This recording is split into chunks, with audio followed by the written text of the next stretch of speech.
Welcome to MsMojo, and today we're counting down our picks for the top 26 best Disney movies of each year. For this list, we'll be going through 2000 to 2025. Sorry, Paul. We'll be including animated and live-action Disney films, as well as Pixar. However, we're leaving off MCU and Star Wars flicks because that would make it way too hard to narrow things down. Okay, let's jump into it. Your fans! They love you guys! 2000, The Emperor's New Groove. Oh, right, the poison for Cusco. The poison chosen specially to kill Cusco. Cusco's poison. Fat poison? Yes, that poison. Originally envisioned as an epic musical take on The Prince and the Pauper, this film evolved into a buddy comedy about a peasant and an emperor turned llama. Uh-oh. Don't tell me. We're about to go over a huge waterfall. Yep. Sharp rocks at the bottom? Most likely. Bring it on. While we'll always be curious about that original version, it's hard to find fault in the cult classic we got. With fast-paced slapstick and sharp fourth wall breaks, The Emperor's New Groove felt less like a traditional Disney film and more like a Warner Brothers cartoon. This story's about me, not him. Okay, you got it? All right, we're gonna move ahead. Sorry to slow you down. Makes sense, seeing how director Mark Dindal also made Cats Don't Dance. Released on the heels of several heavy-handed Renaissance pictures, the film received mixed reviews upon release. Well, you got me. By all accounts, it doesn't make sense. In hindsight, however, it was a breath of fresh air that allowed Disney animators to get silly and score some of the studio's biggest laughs. 2001, Monsters, Inc. Speaking of unconventional Disney films, Atlantis: The Lost Empire was another one that took time to develop its cult following. Pause for effect. Monsters, Inc., meanwhile, was a certified hit coming out of the gate, continuing Pixar's winning streak. I'm in this one. I'm in this one. This film pulls back the emerald curtain, or we guess the wooden door, revealing what monsters do when they aren't frightening children. The explanation that Pixar gives us is inventive and endlessly charming, and at the center is one of animation's most memorable duos. I'm glad you came back, Mike. Somebody's got to take care of you big hairball. It's the dynamic between John Goodman's Sully and Billy Crystal's Mike that made Monsters, Inc. an instant classic. It's a musical. Yeah, put that thing back where it came from, or so help me. So help me, and cut. It went on to become the highest-grossing animated feature of the year, while The Princess Diaries grew into a sleeper hit for Disney. My expectation in life is to be invisible, and I'm good at it. 2002, Lilo and Stitch. After the 90s Renaissance, Disney feature animation's output became more uneven in the 2000s. I'm just plumb out of ideas. Lilo and Stitch was definitely a high point, however, emerging as one of the studio's biggest critical and financial successes of the decade. Ohana means family. Family means nobody gets left behind. Or forgotten. I know. Lilo and Stitch stood out from past Disney films with a contemporary setting and blend of sci-fi comedy. The titular pair are, of course, a big part of what made the film so unique. Lilo ranks among the most well-defined protagonists that Disney has ever given us, and there isn't a character in the whole Disney library quite like Stitch. Does it have to be this dog? yes, he's good. I can tell. The way that Lilo and her sister Nani cope with the loss of their parents was also a welcome change of pace, creating one of Disney's most realistic sibling dynamics. We're sisters. It's our job. Yeah, well, from now on. I like you better as a sister than a mom. 2003, Finding Nemo. When life gets you down, you know what you gotta do? I don't want to know what you gotta do. Just keep swimming, just keep swimming, just keep swimming, swimming, swimming. What do? We swim. 2003 was an especially strong year for Disney. On the live-action front, they had Holes, Freaky Friday, and a little movie called Pirates of the Caribbean: The Curse of the Black Pearl. But you have heard of me. In the animation realm, Brother Bear took us to the mountain where the northern lights touched the earth, but it was a trip under the sea that elevated animation to new heights. When you said you wanted an ocean view, you didn't think you were gonna get the whole ocean, did you? Where many movies come and go from theaters, Finding Nemo remained in the domestic top 10 for 11 weeks, eventually surpassing The Lion King as the highest-grossing animated film at the time. The movie kept audiences coming back with its dazzling visuals, lovable characters, and inspirational story. But dude, how do you know when they're ready? Well, you never really know, but when they know, you'll know, you know? The film will enchant you with its underwater locales, while simultaneously turning on the waterworks. Daddy? Oh, thank goodness. Dad, I don't hate you. Oh, no. I'm so sorry, Nemo. 2004, The Incredibles. 5 movies in, Pixar had already tackled toys, bugs, monsters, and fish, but The Incredibles was their first feature to primarily center on humans, albeit superhumans. You want me to intervene? Okay, I'm intervening. I'm intervening! Sister Violet, let go of your brother! It was also the first time that the studio handed directorial duties to an outsider, although Brad Bird had more than proven himself with films like The Iron Giant and shows like The Simpsons. While Bird originally envisioned The Incredibles as a 2D feature, his characters and world translated beautifully into the third dimension. I never look back, darling. It distracts from the now. Of course, this is one animated film where just as much thought went into the script, if not more. The Incredibles works as a spy thriller, a superhero homage, and a family dramedy that's as hilarious as it is relatable. I love you. Whoa.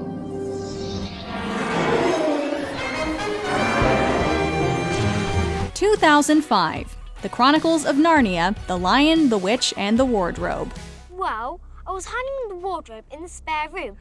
Spare room? Is that in Narnia? Narnia? What's that? Oh, dear girl, you're in it.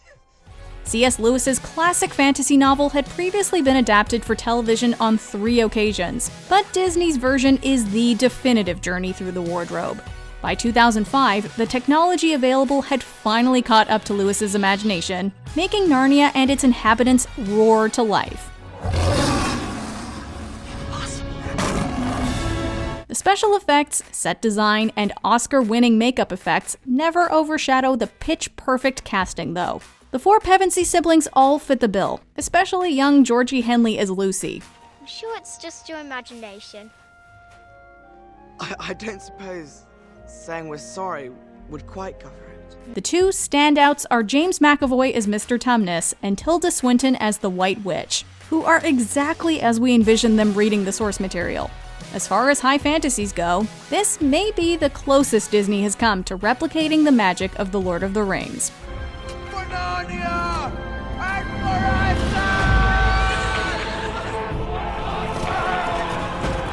forever! 2006, Pirates of the Caribbean, Dead Man's Chest. And there will come a moment when you have a chance to show it.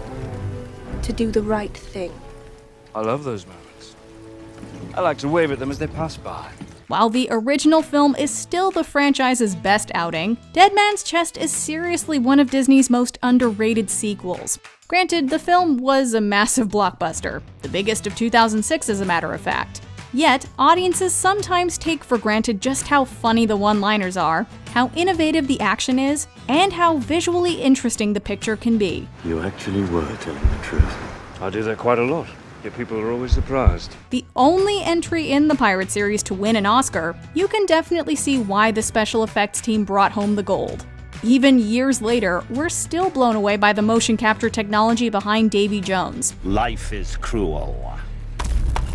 Why should the afterlife be any different? With the thrills of Temple of Doom and an ending reminiscent of The Empire Strikes Back, it's a follow-up that deserves a lot more love. 2007, Enchanted. Where did you send her?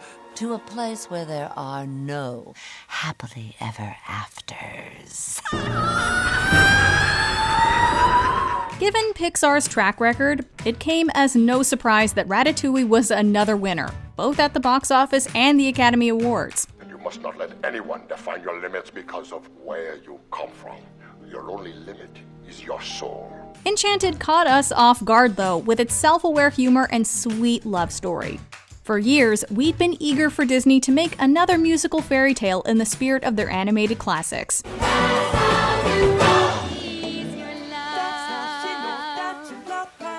Enchanted delivered, with several twists. What's wrong? You're not singing. Oh. I'm not.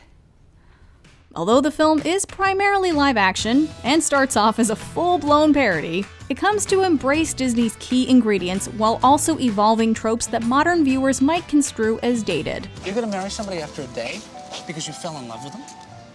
Yes. Yes.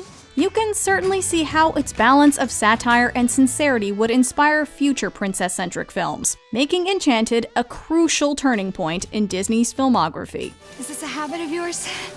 Falling off of stuff? Only when you're around to catch me. 2008, WALL-E.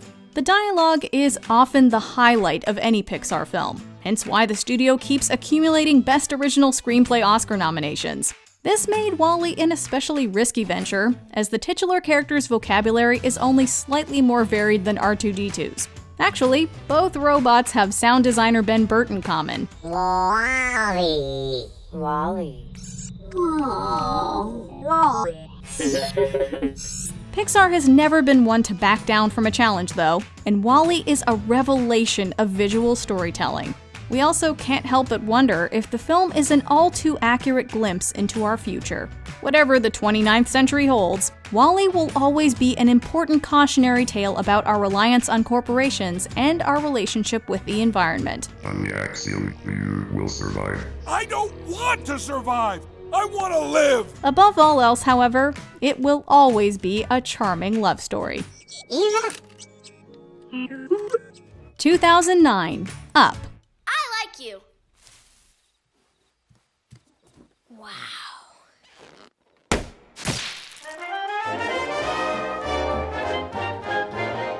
Two of 2009's best love stories also happen to be animated films. With The Princess and the Frog, Tiana and Prince Naveen continue Disney's tradition of storybook romances. You just kissed yourself a princess. And I'm about to do it again. But the most tear-jerking love story that year was told in a matter of minutes. Yet again, Pixar proved that they don't need dialogue to make a strong emotional connection, telling Carl and Ellie's shared life story through animation, and letting Michael Giacchino's musical score do the heavy lifting.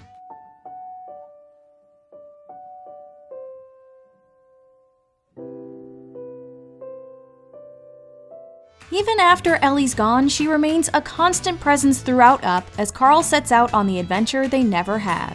It's an unforgettable journey full of giant birds, talking dogs, and balloons, but Carl finds that his greatest adventure was the time spent with his true love.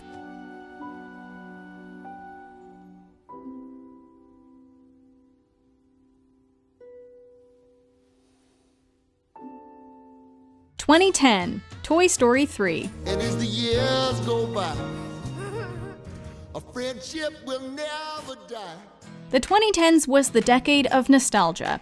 Disney would release 2 animated films this year that celebrated the past while also looking ahead to the future. Tangled continued a tradition that started with Snow White, but with a modern mindset. Here.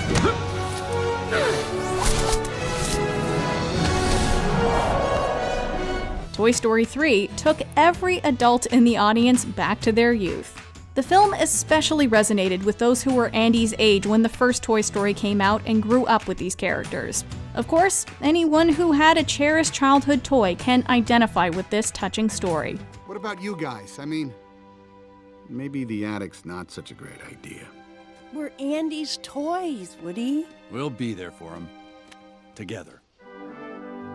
Although the film reminded us why we love this franchise, it also opened our eyes to the importance of change. Toy Story 3 is both a goodbye and the beginning of a new chapter. So long, partner. 2011, The Muppets. Well, it sounds like you guys aren't getting back together anytime soon. This is going to be a really short movie. But, Kermit, you have to try. This 2011 film is another prime example of nostalgia done right. After Disney acquired the Muppets franchise back in 2004, the characters were mainly relegated to TV specials, commercials, and online vignettes. It wasn't until they returned to the silver screen that we realized just how much we missed them. While the film pays homage to the original Muppet Show and 1979 movie, it never feels stuck in the past. I guess if we're gonna go, we better get going. We got a lot of people to find. Oh, great! But wait, how do we find them? Didn't you see our first movie? We drive. The Muppets grow with the times without aging a day, delivering their signature witty comedy, lots of heart, and the catchiest original song since Rainbow Connection. Man or Muppet even won an Academy Award. I'm a man.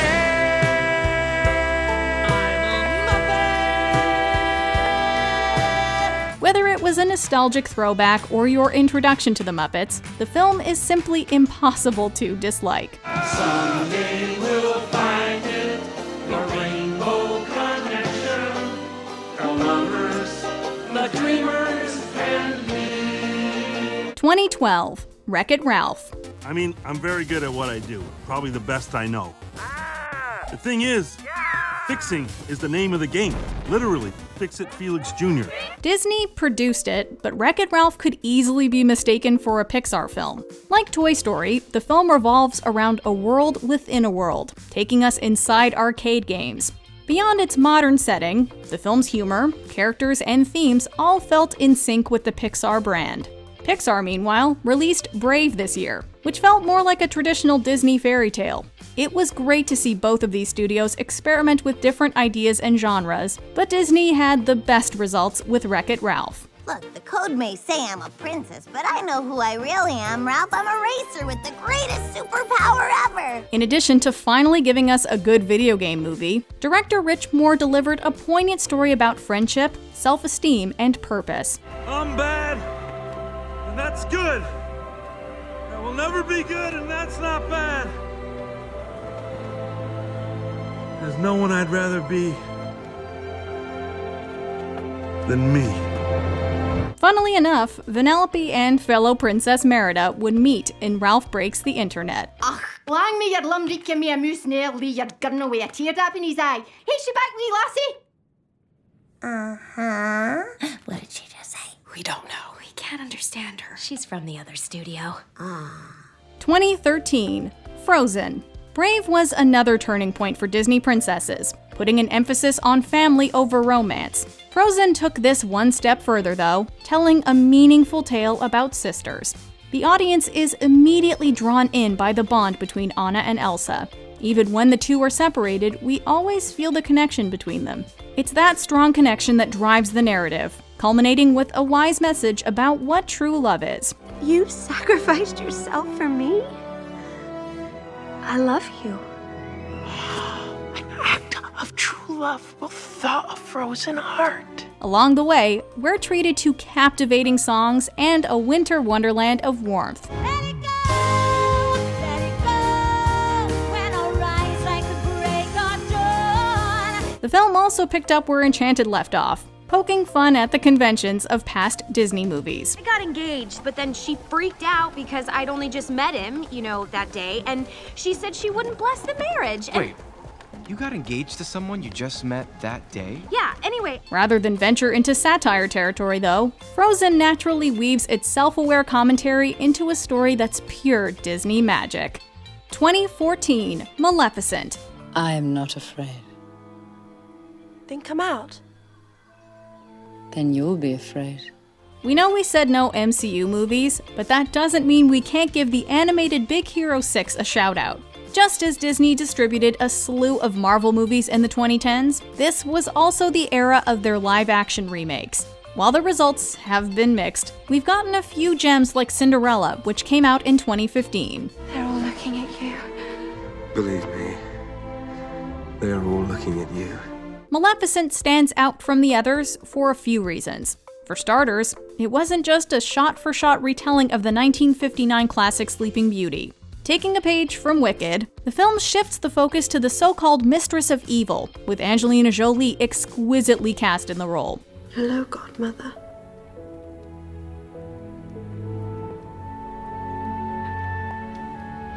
Hello, Beastie.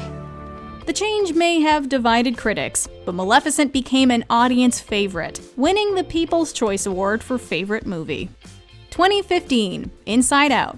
Pixar had already given emotions to toys, cars, and robots, So it was only a matter of time until they made a movie about emotions incarnate. Or we did, till I moved away. Hey, what gives? What? Hey, Sadness, you touched a memory? We talked about this. Taking place in the head of 11-year-old Riley, Inside Out revolves around her core emotions, primarily joy and sadness. This setup allows the filmmakers to let their imaginations run wild like never before. Just as the human mind is multifaceted, Inside Out works on more than one level. While kids can identify with the basic feelings taking center stage, adults can pick up on the more layered jokes, concepts, and morals. Oh no, these facts and opinions look so similar. Don't worry about it. Happens all the time. No matter the age group, the film reminds us that you're never too old for a good cry. On that note, have a box of tissues nearby.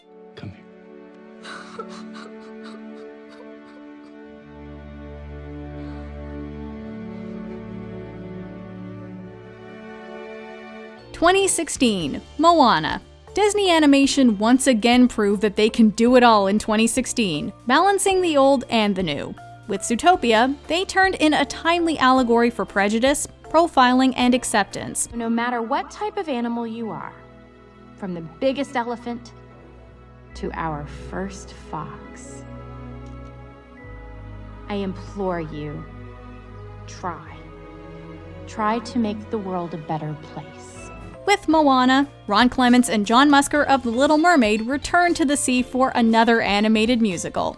See the line where the sky meets the sea, it calls me, and no one knows how far it goes. Instead of adapting an established fairy tale, however, the two drew inspiration from Polynesian mythology and culture to tell an original story. Moana is a timeless tale executed with cutting-edge technology, giving personality to the ocean and hand-drawn tattoos. Meanwhile, Auli'i Cravalho and The Rock breathe life into Moana and Maui. You know, Maui is the hero to all. You're doing great. What? No, I'm here to... Oh, of course. Yes. Maui always has time for his fans. With a songwriting team that includes Lin-Manuel Miranda, the music possesses a distinctive sound that calls to your thirst for open sea adventure.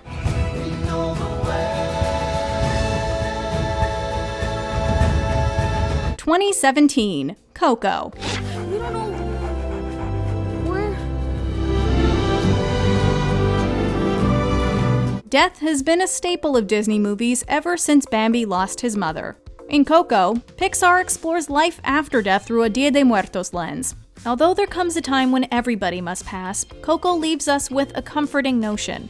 As long as we remember our loved ones, their spirits will live on forever. There are many ways for a person to immortalize their memory, but music is a universal language that speaks to all generations.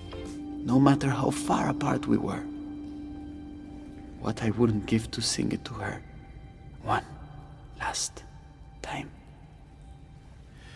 Remember me. The song Remember Me plays an essential role in this film, encouraging people to listen closely to the lyrics, as well as each other. You may find a deeper meaning than you did before. All you need to do is open your ears, mind, and heart. Till you're in my arms again. Remember me. 2018, Mary Poppins returns. 54 years later, Disney broke out the umbrella for another magical musical. Julie Andrews doesn't return, but Emily Blunt shines as a Mary Poppins that's all her own. It is wonderful to see you. Yes, it is, isn't it? While the performers all bring something fresh to the table, the filmmakers take meticulous steps to lovingly recreate the spirit of the original classic. They do so with toe-tapping songs, a dazzling animated segment, and Dick Van Dyke in a clever cameo. As you...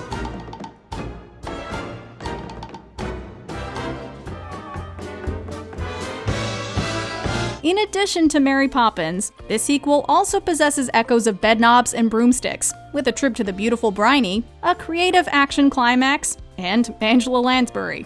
Although it's hard to top the original classic, watching Mary Poppins Returns feels like finding something you've long misplaced. Nothing's gone forever, only out of place. 2019, Frozen 2.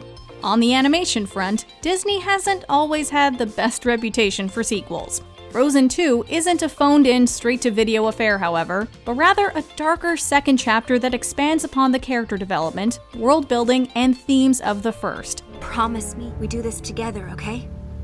I promise.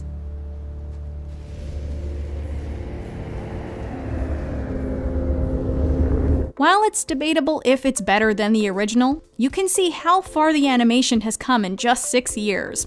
The film notably won an Annie Award for its animated effects. Once again, the film's soundtrack burrows its way into your head, guaranteeing you'll break out singing Into the Unknown and show yourself on occasion. Show yourself! I'm no longer traveling. Here I am, I've come so far. With a message of self-love at its core, the Frozen franchise is maturing well with its audience, and we can only hope Frozen 3 is on the way. Oh, I love happy endings. I mean, I presume we're done. Or is this putting us in mortal danger situation gonna be a regular thing? 2020, Soul. Pixar has always asked profound questions about our existence, but Soul digs especially deep. The film is about the meaning of life, the will to live, and how just one soul can make all the difference. How are you going to spend your life? I'm gonna live every minute of it. That all sounds very heavy-handed, and Soul does indeed go to some powerful places. At the same time, the film is rich with the comedy, charm, and creativity we've come to associate with Pixar. While kids will love it, this is another Pixar film that'll arguably appeal even more to adults. For any middle-aged person who feels unfulfilled, Soul serves as an important reminder that whatever happens, your life matters. So, make the most of every last moment you have on Earth. I made a song! I'm jazzing! Okay, enough of the jazzing and everything like that. We need to get somewhere now. I should... what are you doing? 2021, Encanto. A miracle, a candle, and a family we can all relate to, even if none of our houses can speak to us. Casita, help me out. Drawers! Floors! Encanto earned its spot by blending dazzling Colombian-inspired visuals with a story about identity, expectations, and the pressure to be the special one. Last gift ceremony was a bummer. Last one being yours, that did not work. If I was you, I'll be really sad. Lin-Manuel Miranda's earworms, from We Don't Talk About Bruno to Surface Pressure, didn't just chart. They turned living rooms into sing-along stages and made therapy via soundtrack a thing. Who am I if I don't have what it takes? No cracks, no breaks. The film's empathy for every madrigal, especially Mirabel and Abuela, made its themes resonate across generations. And while 2021 gave us other contenders, such as Luca, Encanto dominated award season with an Oscar for Best Animated Feature. You're the real gift, kid. Let us in. 2022, Turning Red. Red Panda mayhem meets early 2000s Toronto nostalgia? That's a pitch you don't forget. I've never met nobody like you. Turning Red stands out for how confidently it tells a specific story about Chinese-Canadian family dynamics, while still speaking to anyone who's ever tried to make their parents proud. Domishi's direction channels anime energy, the awkwardness of adolescence, and a fearless honesty about teen rebellion that sparked conversation and, yes, a little controversy. But this is exactly the kind of bold swing Pixar needed. Mayday, what is this? It's nothing, just the boy. He's A no boy? one. Who is he? Did he do these things to you? No, it's just made up, Mom. The Four-Town tracks are crafted to perfection. Give me 1, 2, 3, 4.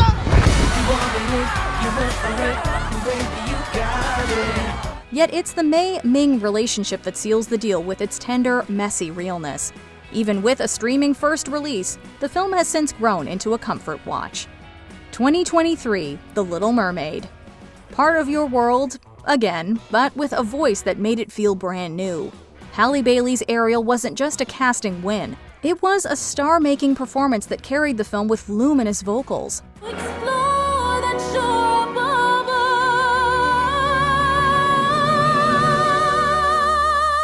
The remake deepened character motivations. Prince Eric finally got an inner life. Ariel yearned for more than a prince.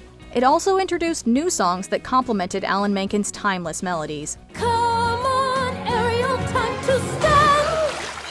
While the CGI seascape had its skeptics, the emotional anchor never wavered, bolstered by scene stealers like Melissa McCarthy's deliciously campy Ursula.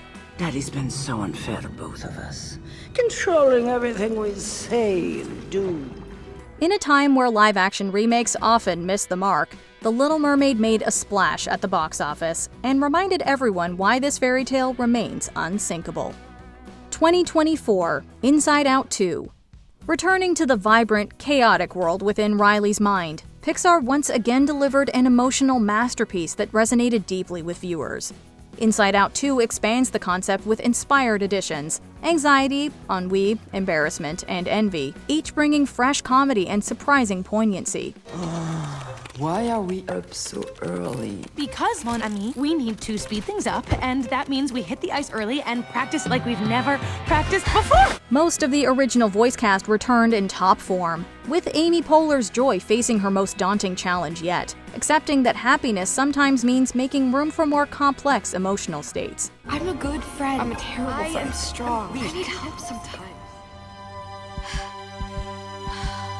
The film's set pieces are inventive, the gags are rapid fire, and beneath the laughs sits a universal truth about growing up. You don't outgrow your feelings, you learn to integrate them. We have no friends, and we die alone. Okay. None of that is happening right now, is it? No. Great. So why don't we take a seat in our special chair? Yeah, that's a great idea. Before we continue, be sure to subscribe to our channel and ring the bell to get notified about our latest videos. You have the option to be notified for occasional videos or all of them. If you're on your phone, make sure you go into your settings and switch on notifications. 2025, Zootopia 2. Two best-of-year sequels back-to-back? Sometimes expanding the story does truly pay off, and Zootopia 2 has proven to be a delight. Whoops! No! Keep it. What makes this follow-up particularly noteworthy is how it manages to retain the original's sharp social commentary while exploring new territory. It delves into class divisions between predator species themselves and examines how reformed systems can still perpetuate inequality in less obvious ways.